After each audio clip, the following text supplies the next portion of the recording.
talking a lot about some nonprofits and some cool organizations here.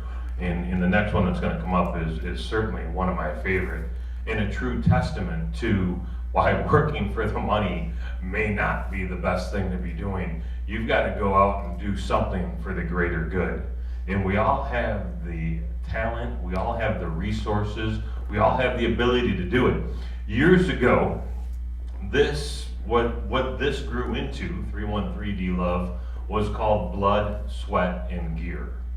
Blood, Sweat, and Gear represented 3 different nonprofit organizations. The blood was the American Red Cross. The sweat was Blight Busters. We're going to hear from John George in just a minute. And the gear was Menachem Spec with Operation Kid Equip. And the idea was, boy, we want to enroll people to do something, to be part of the change that we all need to see in the D. What can we do? What do people have to give? Well, if they've got money or time, they can support Operation Kid Equip by giving school supplies or volunteering to stuff backpacks. If they've got money or time or some sweat, they can come out and grab a sledgehammer and go knock down some of those cracked out houses. How many of you have ever been to a bus stop or when we went and knocked down a house? Woo-hoo! Seriously, one of the best days you'll have of the year. Or, barring those 2 things, money and time, energy, you have blood. Damn it, get out and give some blood. Make a difference in somebody's life. So, I've been trying to spark that in folks for a long time. And one of the reasons I do stuff like this is because this next dude, John George, when I first met John in his conference room, he walked in like he normally does at about 187 miles a minute. And all of a sudden there was just this swoosh, this whirl, I don't even know what happened. I think it was like being behind a jet plane, and I got caught in the lift a little bit. And his energy just completely washed mine right out of the room. I've never experienced that before or since. I love what this dude does 6 days a week, making a tremendous difference in his community, which is our community.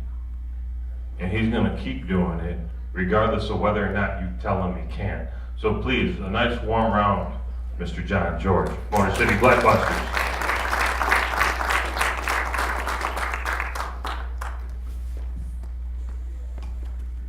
Didn't know I was talking about you. Thanks for coming out. God bless you. Can we give it up for Terry Bean? Terry knows the power of teamwork, and really Blight Busters has been in the business of creating a team and putting that work into action. I happen to be a lifelong Detroiter. I've lived in the city 55 years. I was actually born in the Brightmoor area. I was raised in the Grandmont, Rosedale area, and now live in the old Redford area. So I haven't fallen too far from the tree. I still live and work in Northwest Detroit. I love my city, and we as a people, and that's all people, have to understand that when you look on a world map, it just says Detroit. It does not really matter if you're from West Bloomfield or Royal Oak or Ann Arbor. Trust me when I tell you, people and regions are judged by the company they keep. And it's in everyone's best interest to have a clean, decent, strong central city. And in this region, it's Detroit. So we have to understand that we're all in this together. We work with volunteers 6 days a week. We actually meet at the Motor City Java House, which is owned by my wife, Alicia, who happens to be in the audience. Alicia, can you wave? There she is. Let's give her a round of applause. The Java House is located at 17336 Losser, and it's located in the Artist Village, Detroit, which is actually a joint effort between Alicia from the Java House, Chaz Miller from Public Artworks, and of course yours truly from Blight Busters. When we met Chaz 11, 12 years ago, he said he wanted to teach kids and paint murals. At the same time, Alicia wanted a coffee shop, and when we were able to get a hold of that building located on Losser near Grand River, right next door to the Redford Theater, when the smoke cleared, Chaz was teaching kids and paint murals, and Alicia was serving coffee and pie and other goodies. So it's really been a team effort to bring folks together from both the city and the suburbs to create ownership, to not only stabilize and revitalize the city, but create homeowners and business owners and opportunity and hope. The village has really been that place. We continue to meet there 6 days a week. We coordinate and organize efforts. We have over 10,000 registered volunteers that participate annually, and we're doing everything from deconstructing abandoned houses and crack houses, as well as renovating properties, building coffee shops, cafes, art galleries, jazz clubs, community centers. And we just finished clearing 2 city blocks of abandoned homes on Orchard and Santa Clara, which is just north of the Java House, where we have a small farm. It's known as the Farm City Detroit. It's a project in conjunction with Fertile Ground Collective and Blight Busters. Everything that we grow at Farm City Detroit is given away to the families and the seniors in our community. Over the last year and a half, 2 years, we've been able to clear 2 city blocks. And this spring, with your help and others, we're going to be expanding that community garden that now sits on 2 city lots to over 2 acres or 2 city blocks.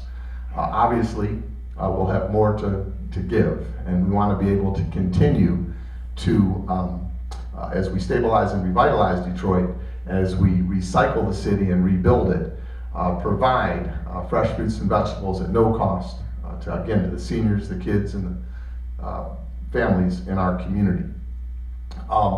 It is absolutely interesting to see that over the last couple of years, blight and its removal are really on everyone's radar. I'd like to say from the outhouse to the White House, everybody's focused on fighting blight in Detroit. When we started this effort 26 years ago, I don't think most people even knew what blight was. But it is child abuse, quite frankly. To allow children to grow up in and around garbage is child abuse. As an adult, thank you, as an adult, as a father, as a husband, as a citizen, all of us, quite frankly, have a moral obligation to do whatever we can to bring the resources together to clean up the city and allow our children, all children, the opportunity to live in a neighborhood that's beautiful. And that's really where the farm, Public Artworks, Chaz Miller, the different mural artists, as we rebuild the city, it's important to beautify it and to make it the kind of place that we can all be proud of once again. I moved into the old Redford neighborhood about 30 years ago, and when our son was 2 years old, there was an abandoned home behind us that turned into a crack house. And one Friday night, it really got out of hand with gunfire and breaking glass and people fighting on the lawn and throwing bottles in the bushes. And you know, I like a good party, but guys, there's kids around here, what are you doing? And of course, we called the city, we called the mayor, we called the police, we called everyone. As a matter of fact, I called over 200 times in about a year's period. And I realized that no one was coming. And if we, the neighborhood, wanted a better neighborhood, we'd have to do it ourselves. So one Friday night when it really got out of hand, the following morning I had to make a decision. I could pack up and move, or I could stay and fight. Well, I went to the hardware store and I bought plywood, nails, and paint. I raced back to the house. I set up a workshop on the front lawn. I started boarding up the property and cutting the grass and trimming the bushes. I was out there about 4 hours by myself. A car pulls up and 2 guys jump out. The one fella, his name was Albert E. Mack. He's about 6'4", 325 pounds, pretty good sized guy. And his buddy, Felix B. Wright III. I swear to God that was his name. I didn't make it up. And they jumped out and they said, "What in the hell are you doing?"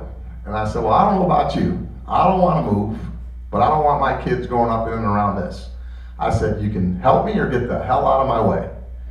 They said, "We want to help you." And I thought to myself, thank you, because they were way bigger than me and I didn't want to fight either one of them. But to make a long story short, that day the organization was born and a lifelong friendship was started. Felix and Albert are 2 of my closest friends to this day. They were the co-founders of the organization. Make a long story short, we spent another 4 hours out there that day. And at the end of the day, the house was boarded and secured. The lawn was cut. The debris was bundled up and put to the berm. And that evening, when the drug dealers came back, they pulled up in a white Jeep. They jumped out. They started walking towards the house to set up shop. They looked at the house. They looked at the Jeep. They They looked at each other, they got back in the Jeep, and they left. They realized that something had changed. Criminals are like cockroaches. You turn on the lights and they scatter. And that's what we did. And we've been at it pretty much ever since. And we are going to continue to bring people together from the city and the suburbs in an effort to not only stabilize, revitalize, and rebuild Detroit as we beautify it, but to continue to create ownership and opportunity. And I join you, or request that you join us in this effort. God bless you and thank you.